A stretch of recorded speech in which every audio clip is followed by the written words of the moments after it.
Coming up today on the Marketing Update, no more loud commercials. The numbers on email viewership. Billboard marketing strategies. Facebook controls 52% of online sharing. And new machines to profile your prospects. All coming up soon, so stay tuned for more.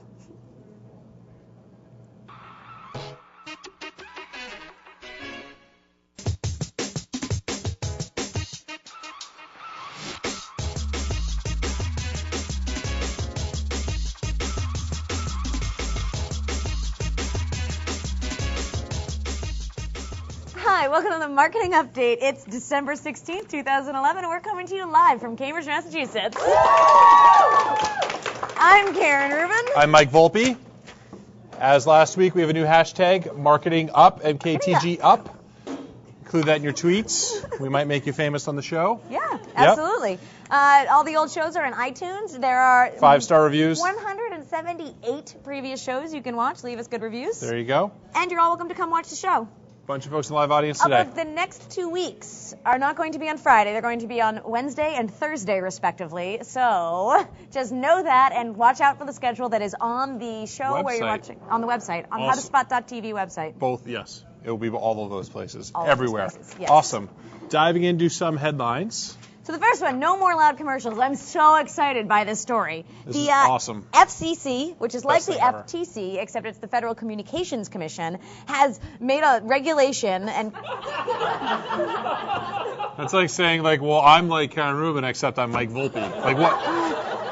How does it? It has nothing to do with anything. I didn't actually think people would know what the FCC was, and I thought they'd think I said FTC, because they're very similar. I think most marketers know what the FCC is. All right, fine. In any case, they came out with a regulation prohibiting that, basically saying that TV stations have to make sure that the commercials are the same volume as the TV shows. So it's no more of that you're watching a nice TV show, everything's hunky-dory, the commercials go on and you're blown out of your friggin' seat across your house and like out down the street because it's so loud. Extra risky if you have a small child at home who's trying to sleep and you live in a small apartment. Right. So up till now, you have to proactively mute before the commercial starts, because otherwise people have been complaining since 2008 about this, and what the FCC's been able to say to them before is mute the commercials, which is really, if you complain about this, that's really like just a crappy response. And so now they've got a regulation. The thing is, it's not going to take effect immediately. The TV stations have a 12-month time frame to get this in, and they said something baloney about how they have to have time to be able to fade from one sound to the other and blah blah blah. Like, just turn down the volume, guys. This isn't that hard. But what do I know? So in any case, super exciting. I think what's interesting about this, and the reason this is exciting, because it's just one more example of the fact that we don't want your commercials. Stop interrupting me. Yep. Right? Because the marketing takeaway to this story is, if you have to yell, you're doing it wrong. Your level of excitement here is just outstanding today. You said you'd turn it on. I thought that was a well-delivered marketing takeaway. Were you making fun of the fact that I was yelling? Maybe. You hadn't thought about that. All right, the numbers on email viewership. Yes, Tell us new about data this. about email. So email opens on mobile devices. We've talked about mobile a lot in the show before. Mobile devices increased by 34% from April to September 2011 as compared to the previous the other 6-month period. Yeah. That's 34%. That's a lot. Yes, it is, Karen Rubin.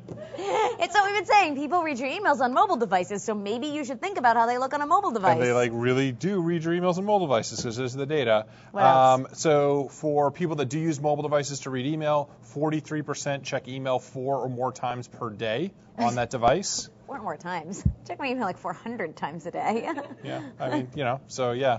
They also said that the relative number of opens on webmail and desktops decreased by 11%. Yeah. So people are shifting to that mobile device. It's not that we're just checking email more, although we're probably doing that too. We're doing it on the mobile device more than we are on the desktop and webmail. Yep. Which is pretty cool. Yeah, and then we had a bunch of data about individual industries. What? Nothing. Keep going. What? You sound very Karen Rubin, excited. I'm trying to deliver the marketing news here, okay? This is not some, fluffy talk show. We do real marketing news. Hard marketing news. This is important information that people need to know. What are you, Rupert Madoff? I don't know. Whatever? Madoff? Murdoch. Thank you. Yeah, Bernie Madoff. Neither of those people are good. They're both actually evil. Oh. So hopefully I'm neither of those things, because one of them authorized a bunch of hacking into right? cell phones. Yeah, and the other one embezzled tons billions of people. dollars. So yeah, hopefully I'm neither of those guys. So there were some also cool numbers by industry, basically saying. So finance and shopping had above average views, at least in the webmail, by 48% higher. Fine. Software and automotive had the lowest. Those industries had the lowest views on the desktop. Yep. But no, you said the backwards. Say the highest percentage on the desktop, but the lowest on the in desktop. average webmail. Yeah, that's interesting. I would have figured those would be more mobile. But well, yeah. I think it's when you're selling software to people. It's not.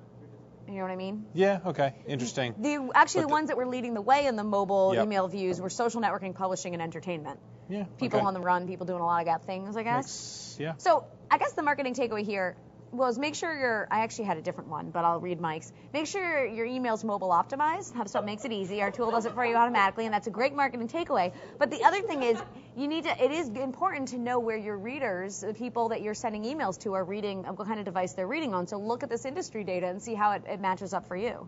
Yeah, but I mean, the short story is everyone's reading more on mobile, so everyone you is really reading need more to on mobile. embrace mobile. You And gotta by stop the way, ignoring the still mobile. a huge portion of the email that I get looks terrible on my oh, iPhone. yeah. Like it's No, I agree. So most people are not doing it right on that one. All right, we have a billboard marketing strategy up next. So this is based on a California atheist group known for its anti-Christian advertising campaigns. They had a press release this week under their brand new billboard in California. And the billboard... Press conference. That's what did I say? Press It's release? press They had a release, press conference, yes. Press releases they did it under the billboard. happen in a place. And the billboard says, where is it? America is not, in any sense, founded on the Christian religion. And it's quoting the Treaty of Tripoli. And so Mike From sent this to me, and I 17 was like, you want to talk about a billboard? You want to talk about, like, atheists? It's like, I don't get it. Why are we talking about the story? And you convinced me it was a really good story. Tell me, why is this interesting? Well, so we weren't going to get into the whole, like, Christian versus atheist, and, like, the whole debate about whether America is a religious country and what the founding fathers, all that. We're not getting into that. But we dive into politics, but religion we don't do.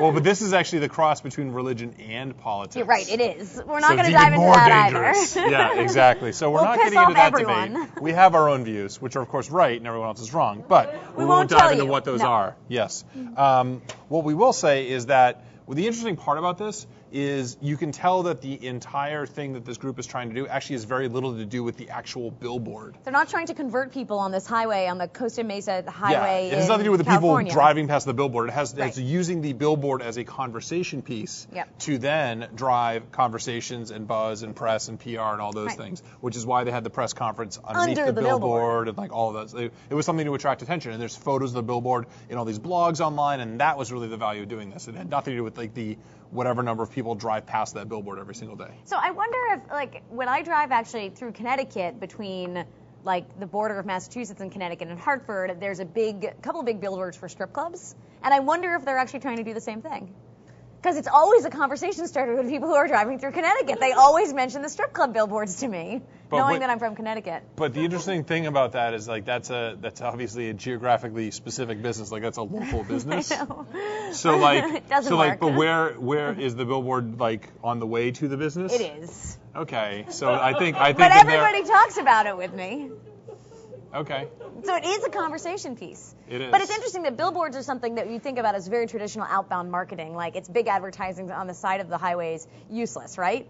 But in fact, using it in this way and making it part of a conversation starter is an interesting way to use billboards. Well, I don't think it's a question of like it being completely useless. I think it's one of those things where the effectiveness compared to other things that you could be doing with your marketing dollars and time and effort is probably like way out of whack. Right. But yeah, it's funny because doing this whole story also reminded me of a recent example. I think it was from like around June or so. Mm-hmm. This really small startup company called HipChat. Yes. They make a chat product that part of our company uses. Not all of our company, because the marketing team's too good to use what chat everybody else in the company uses. It has nothing to do with that. It has to do with the company uses 4 different chat products, which clearly is a good idea. I think there's another one floating around, actually. So yeah, exactly. So like literally, there's like there's multiple chat products that we use, which makes no sense, but it is the way it is. In any event, this company HipChat, they bought like a remnant billboard, so it was like a couple weeks between 2 advertisers or something like that. There was some empty space, so they paid like $7,000, and they put like basically it was an internet meme for like techie kind of developer-y types with like a cartoon about like whatever. I won't go into the whole thing, but they said like it was really interesting because it drove a lot of conversation about their company, and no one had ever really heard of them before. And like they felt like it was really, really worth it to stimulate some conversation. I then checked their traffic stats in Compete.com. And you could see actually a little blip because it was like 2,000 or 3,000 visitors, and it went to like 6,000 or 7,000. But I don't know that the amount that they actually spent was actually worth that like couple thousand visitors a month, because it's like, well, what was the conversion rate between that, et cetera, et cetera. Now, maybe for a company that no one had ever heard of, maybe it got them a little bit more traction, just a little bit of buzz or something. That could be cool. I think your message probably has to be really controversial or really kind of conversation sparking. You can't it's not going to work if you just stick your logo up there. No, or like, if we put a HubSpot logo on a billboard, that's not going to start conversation. Yeah, exactly. Make your marketing more effective, HubSpot. You're like, ooh, look at that billboard, right?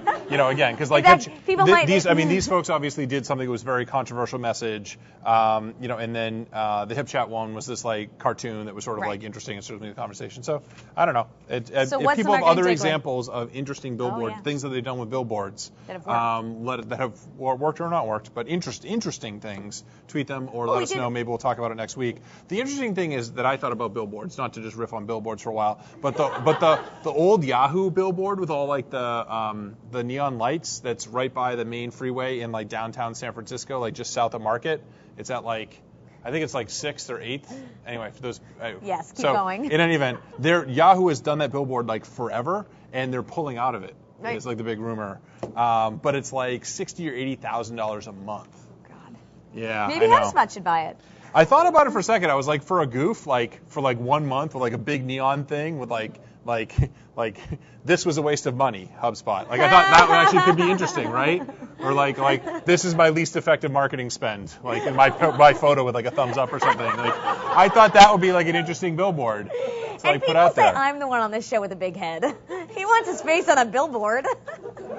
In any case, what's the marketing takeaway here, Mike? The marketing takeaway here is sometimes the real purpose is not the ad, but the buzz and the conversation. Absolutely. Awesome. Facebook controls 52% of online sharing. I was going to say 25 because it looks backwards through the sign, but it's actually 52. Mike said this statistic to me as we were planning for the show, and I was like, really? Who's counting?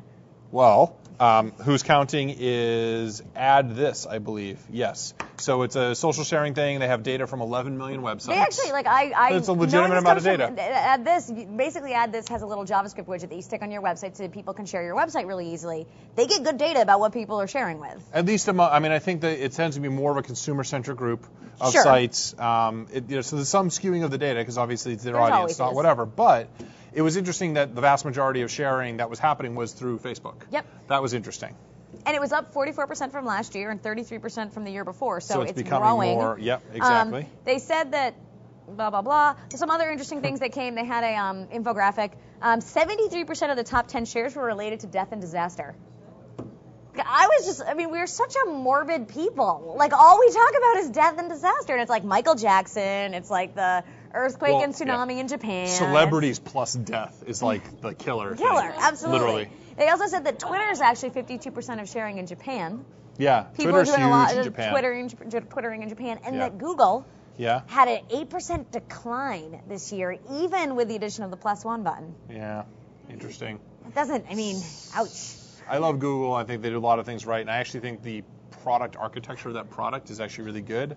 I just don't know if it's going to be a successful thing. I don't know but either. I don't know. So marketing takeaway, the key is not Facebook. It is creating something worth sharing. Yep. So real quick, something from @inbound_sales that says, I would say that M. Volpe's head is twice the size of @Karen Rubin. What's funny about that is when people meet us in person, a lot of times they're like, whoa, you're so different in size, which means they either think like I'm this pencil of a person or Mike is just like wide. Like, we're so not the same size. He's like 4 feet taller than me. Right. We make him sit on the floor. Right. I'm sitting on the floor and she's standing on a stool. Yeah. So it's really funny that people, you're right. They always are like, oh my God, you're so different in size. I don't know how that works. Next story. New machine to profile prospects. Kraft Foods launched this earlier today, and it's basically a machine that goes into grocery stores. Yes. That as you walk up to it, it profiles and tells you It things scans your face. to determine if you're old or young or male or female, and then will only dispense treats to you if you fit into the profile that they want to give treats to. So they're doing it for the Moose-like Temptations dessert, which, by the way, are delicious. And they will only dispense the treats to adults. Yeah. If children go up and ask for treats, it says, "Please step away, child. These treats are not for you."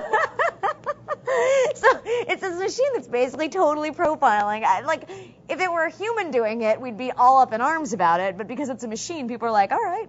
Well, it's kind of, I mean, it's curious. It's a conversation piece, and I think it keys into the whole branding around that product, because I think a lot of what they're trying to do is be like, well, these are treats, but treats for adults, Yeah. right, and specifically not for children.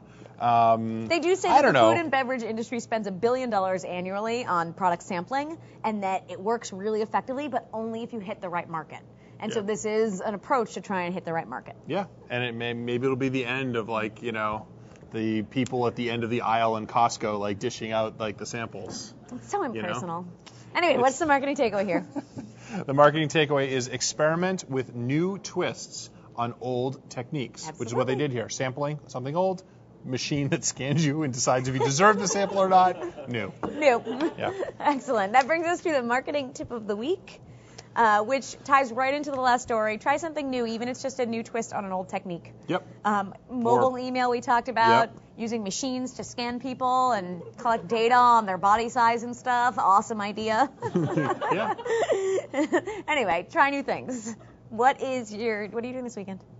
This weekend we have a family outing to the Boston Pops holiday nice. concert, which we do Do you every bring year. John to that? So this is the first year that he's been around and eligible to attend, and we've decided it's probably not a good idea No. to try to force him to be somewhat quiet and in the same place for an hour and a half. It's not a recipe for success. I would agree with that. What are you up to? Like holiday stuff, like last minute gifts we need to buy, making cookies and like gifts, and then I'm making a lasagna for the Patriots game on Sunday, Big Pat's game. They're going up against the Messiah, Tim Tebow. I can't take credit for that joke. My husband wrote it in an email and I loved it. Anyway, everybody loves Tim Tebow. Now I just offended all the Broncos fans. With that, have a wonderful week, folks. We'll see you next Wednesday. It